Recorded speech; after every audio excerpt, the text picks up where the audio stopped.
Welcome to the My Naked Truth podcast, a space created with love, truth, and light for me. But here, you will be able to take a piece of inspiration to empower yourself and others. Enjoy. Can you see my tablet? Yeah, a little bit of it.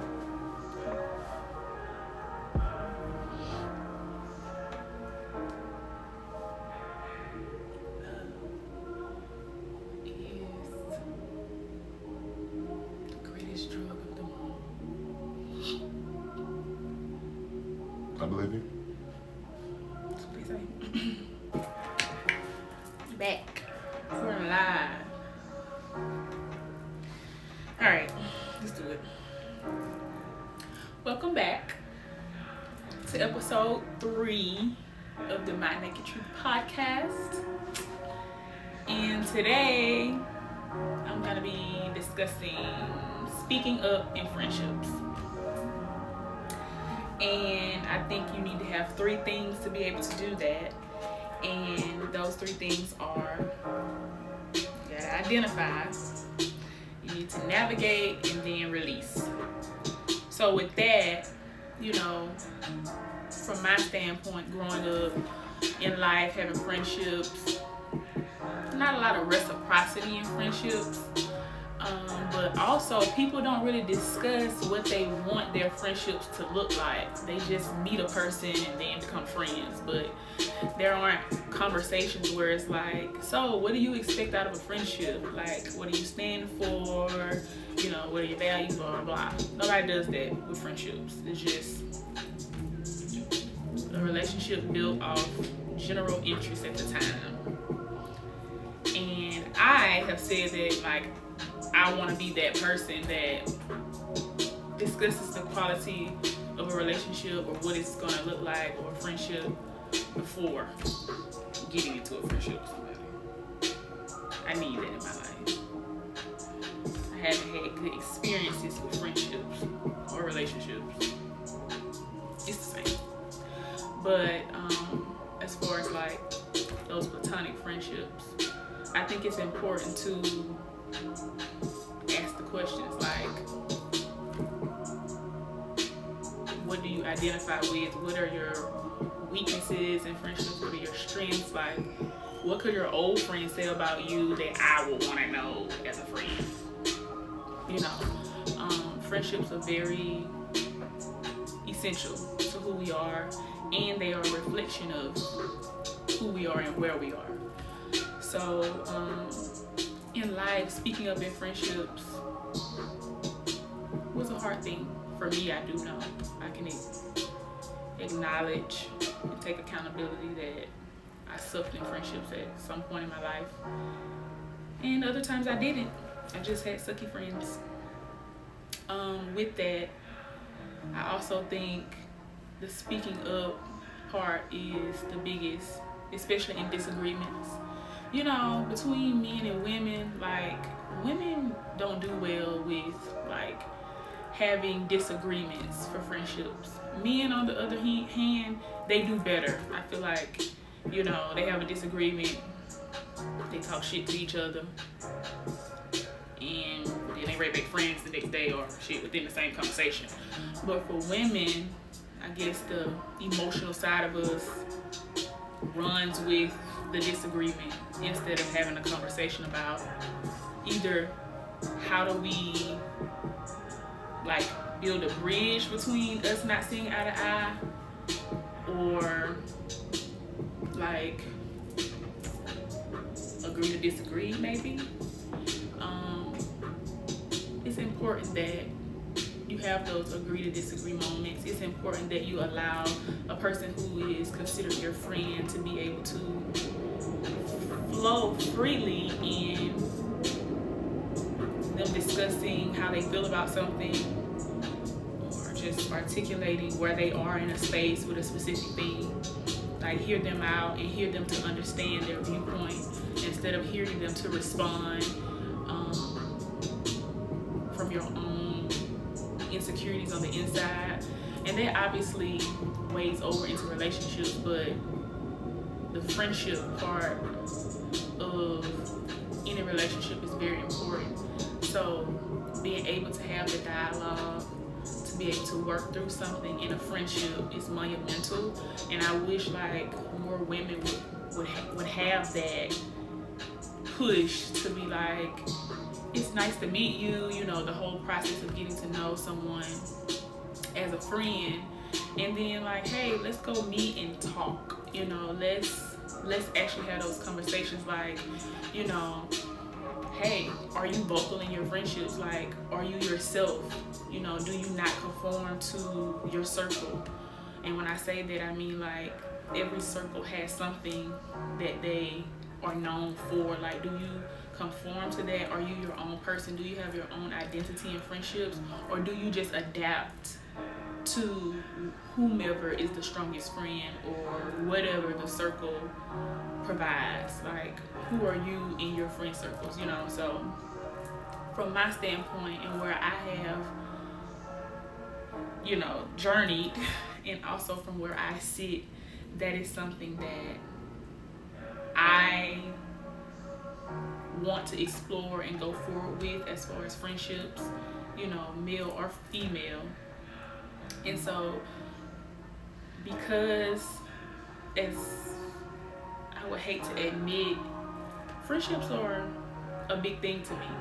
You know, I had kind of got to a point where it was like, man, fuck this shit. You know, just the same two people, you know, that I talk to. However, I don't want to close myself off to opportunities, blessings, and also good people. So I opened up myself a little bit to kind of dip my toe in the water, to kind of see like how things would be being more open-minded in friendships. I, for a long time, was not accepting anybody, you know, in my space, you know, for too long. But I think I'll take a leap of faith and faith it and not fake it, and just, you know, see what some new vital relationships would do for me. So with that, that's what I'll be doing. But I want to be able to be in those friendships and speak up, you know, and it be accepted as my strong opinion, and not that I don't love this person and I'm just speaking harsh towards them, because words, they're kind of sharp. However, when I do, you know, say things, I want to be able to correct, edify, love, and be in a place to do that and be accepted. Like, you know, this is, I don't mean any harm by how I speak, you know. And so that's a very important part to me within a friendship. So with speaking up in friendships, like, you know, you have to identify the places that you should. Sometimes, like, do you want to win the battle or the war? You know, when you're dealing with people, you have to decide like what that's gonna look like. Is it really worth saying something about? And if you're talking about speaking up, like, you just gotta know, you know, how to identify the space to be able to do that. People say, like, you know, timing is everything when you are speaking up or correcting or, you know, bringing something to the table to someone that's a friend of yours. I'm a little 50-50 on that. I do understand that concept and believe it a bit, but sometimes I also feel like there's never a right time. Just do it. You know, pull a person to the side, make the phone call, whatever that looks like. But being able to identify that, look, I need to say something to you, and this is what you said, this is what you did, it offended me. Like, I appreciate if you want to do that, you know, instead of just going along with it when you know you don't like it, and then it becomes toleration. And at that point, when you're friends with someone, you definitely don't want to tolerate them.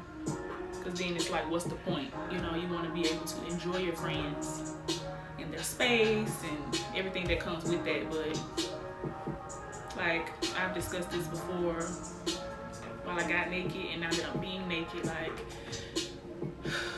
women, we do it all the time. Like we just allow words to just be flown out. You know, we don't think about what we say and how it can affect someone, even if we're just joking. Like I can specifically remember, like in different places in my life, people would make statements like, you know, you are so skinny. You like, oh my God, do you eat? You so skinny. You so skinny. You're so skinny. You don't have this. You need this. You're this. You're that. You're this. And it's like, shut up already. Like, don't you think I see myself every day? Like, when those type of things become like so repetitive, at some point you gotta be able to speak up and be like, okay, can you shut up? Like, that's not cool. I'm tired of hearing it. It's not positive. And then like, it's bothering me. You know, it bothers me. Like, people gotta be able to be comfortable and okay with telling people that they love. Like, they really hurt my feelings. Like, you know what I mean? Like, come on. Like, you're just gonna allow people to just say what they want to you and treat you ways and not like speak your mind. I'm not doing it. Like, I mean, I can tone it down some, but I just can't see myself letting people chop me down, even if they're not intentionally doing it. If it bothers me, then it does not serve me any good. So in these places in my life, regardless of who it is, my mother, my father, family, whomever, friends, partners, you know, in relationships, friendships, this is it. Like, this is what you get. You know, so identifying that space is very important. And so, and then once you know, identify, you got to navigate it. That's kind of where I'm at. That's the boat I'm sailing on. Navigating the space to be able to be like, okay, look, okay, I don't like this. Can you not do that? You know, and let the person receive it, and that's it. What they do with it is totally not my responsibility, your responsibility. Do your part, and whatever they receive from it, that's on you. And too many times, we sit and think about how a person receives something, and it's not our responsibility to do that. Our responsibility is to get the message out. Once the message is received, just the sender, you know. So I know I take things a little too personal sometimes. That's my responsibility, not the person who, you know, said something that I may have felt too personal about. I need to work on that, you know. So that's how that works for me in my life. A naked truth is I didn't do well in friendships, hated them, got tired of having friends, gave up on it. I'll be all right. I keep the same two I have. But then recently, doing some work, evolving. Evolution is like,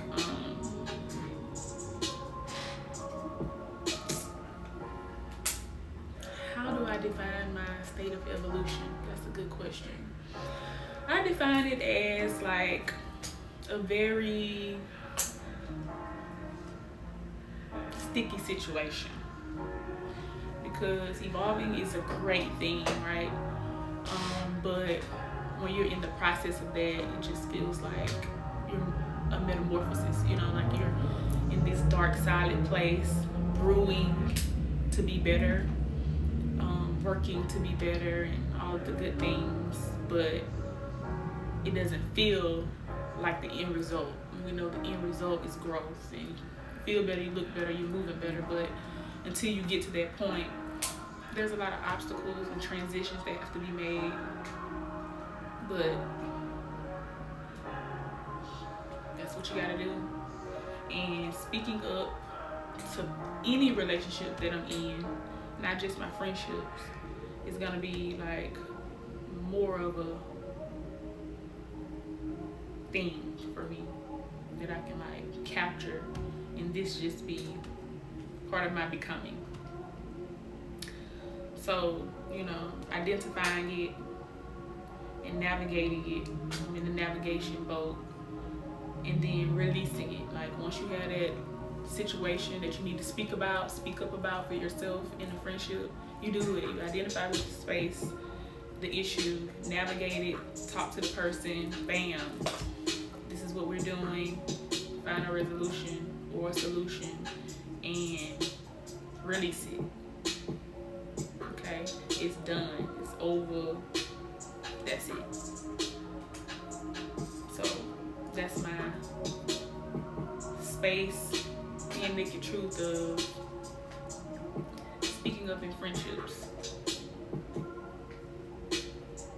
And the friends that I do have, I'm pretty sure they'll tell you I don't have a problem in the speaking up part, or the voicing my opinion, or any of that. But at some point I'll discuss the relationship portion of the speaking up for myself. That's a little different, you know, because that's a different space, more intimate in all ways, in all the ways.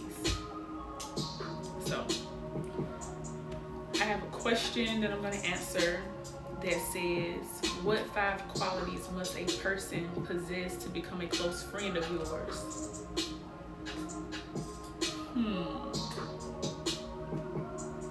5 qualities.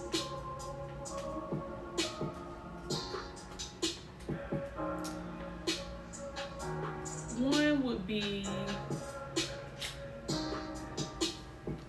communication. That would be one of the qualities that I would love for my close friend or a close friend to possess in a friendship with me, is to be able to communicate in all the ways. Like, obviously everyone is not like a perfect communicator, and everyone is not perfect at conversing, but you can be a good communicator and nail it as best you can. There's no perfection in that, but somebody who can like express themselves mentally, spiritually, and emotionally. And I would have the same expectation for an intimate relationship, but in a friendship, the communication is very important, because too many times people are in their heads about how someone receives something, or you know, what a person could possibly be thinking, when all you gotta do is just ask, hey, what's going on? Like, you know, and though we know we can do those things, we still don't do those things. So communication would be one of the top qualities that I would require a close friend of mine to possess. Yeah. The other one would probably be reliability. And because I know I'm a reliable friend, I don't expect anything less than what I can give. I think reciprocity is very, very important in friendships, and it doesn't have to be, when I say reciprocity, it's not necessarily like, if I buy you gifts, you buy me gifts, or if I do X, Y, Z, you do it. No, it's just the fact of, I'm a friend who gives, and I love my friends. Even if my giving is not a material thing, like, I give my advisement, I give my words of encouragement, I give my love. Those things cost more than what buying me a birthday gift could get. And so, because I know I possess those qualities myself, reliability, communication, which is kind of foggy, I'm still working on that, as we all are, but you got to have reliability, because I know I'm reliable. And I also communicate when I can't be in a space at a certain time. So that's another quality that I definitely require a close friend of mine to possess. The third one will probably be support. Though they kind of go hand in hand, the reliability support thing, but they're different. So support is really big for me in any ship that I am in. Anybody that's in a ship with me has to possess good support skills, because I'm gonna support the hell out of your stuff and you and whatever you're doing in life. However I can be of service, however I can push, however I can promote, share, wear, like whatever you have as a friend, I'm gonna do that. Like, I'm gonna be one of your biggest cheerleaders. I'm not one of those people where it's like, you know, you have something and your friend don't support you, but the public who you don't know, they do support you. I'm the friend that supports you, and so I expect reciprocity in that area as well. And I've experienced like friendships that weren't so supportive. You know, I've given support and have not received it. I'm not gonna cry about it. It just let me know they don't fit the close friend category. Actually, they don't fit none of the categories. So, identify. I navigate it, and I release that person. And so, but I know I'm a great friend to whomever I'm friends with. And if I'm not a good friend, I would hope that they would tell me like, look, you need to do better, because this is not cutting it. You know, so that's what I would do. That's how I would tell my friend, like, look, you've been a shitty friend this week. That's how I'm gonna keep my friends on their toes, and that's how they're gonna keep me on my toes. I'm like, dang, okay, all right, I'll call you. You know, whatever it takes. So my first one was communication. My second one was reliability. My third one was support. My fourth one would probably be trust. You know, I want to be able to trust my friends. You know, I have I would say a good amount of friends.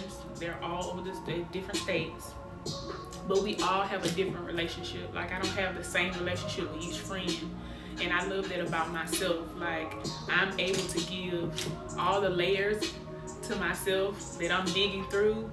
As a friend, I'm able to give my different friends a different layer of me, which is awesome, because I learned so much about myself in that. And trust is one of those things that is hard to rebuild once it's broken. It's not impossible, but it's damn sure close. It's one of those things that's hard to get back to what it whole, per se, you know, completely whole anyway. So trust would be the fourth one. I want to be able to trust you with whatever, you know. But again, it depends on what layer of me you get. You know, some people, I can trust them with my whole life.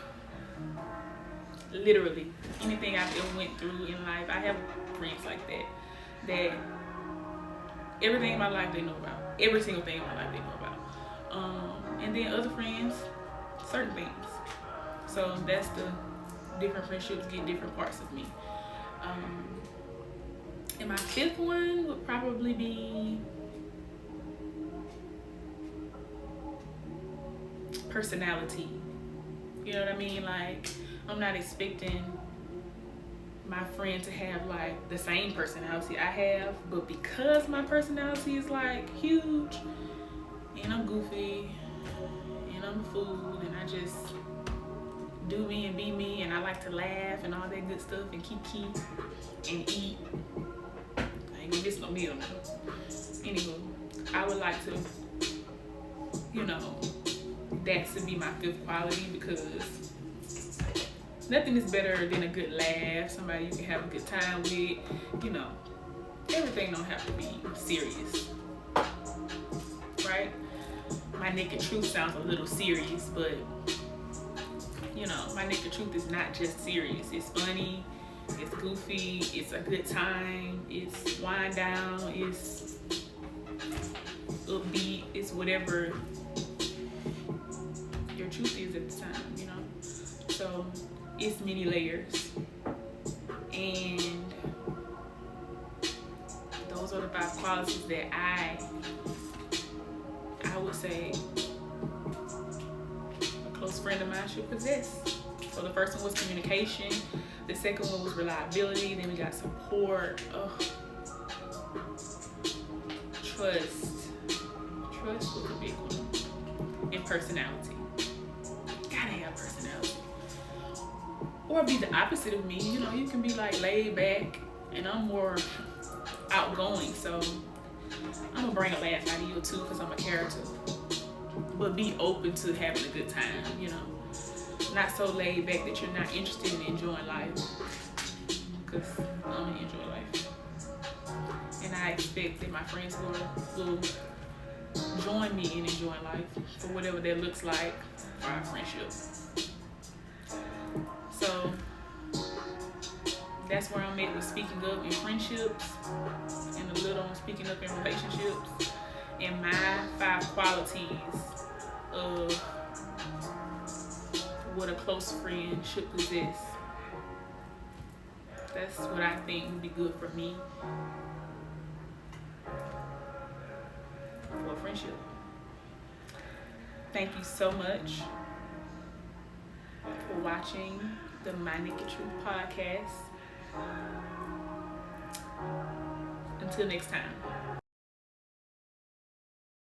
Thank you so much for listening to My Naked Truth. I hope it'll help you face yours. Your healing awaits you. Until next time.